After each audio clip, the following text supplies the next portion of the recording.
আসসালামু আলাইকুম viewers. D কোম্পানির অন্যতম শোরুম ইনফিনিক্স টেকপার থেকে আমি শিফা বলছি। আজকে আমি আপনাদের হট 60i নিয়ে কথা বলবো। এটি হট 60 এর একটি অন্যতম সিরিজ। এটার কনফিগারেশন সম্পর্কে আমি বলছি, আপনারা দেখতে থাকুন। সো এটাকে যদি বলি, এটাতে পাচ্ছেন 45 ওয়াটের চার্জার, যেটা আপনি 1 থেকে 1.5 দিন অনায়াসে চার্জ ব্যাকআপ পাচ্ছেন। এবং সবচেয়ে বড় বিষয় হচ্ছে এইখানে এই ফোনটিতে দুইটা ভেরিয়েন্ট পাচ্ছেন, 128 এবং 8256। দুইটা ভেরিয়েন্টই আমাদের অ্যাভেলেবেল আছে। প্রাইজের কথা যদি বলি, আপনি 128 পাচ্ছেন 14,999 টাকা, অনলি 14,999 টাকা।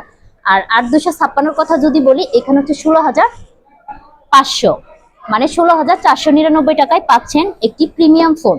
এবং সাথে থাকছে আমাদের প্রিমিয়াম কিছু গিফট অফার। সবচেয়ে মজার বিষয় হচ্ছে, আপনারা জানলে অবাক হবেন, মাত্র 16,499 টাকায় মার্কেটে অ্যাভেলেবেল আছে 8 জিবি র্যামের সাথে 256 জিবি ফোন মেমোরি পাচ্ছেন।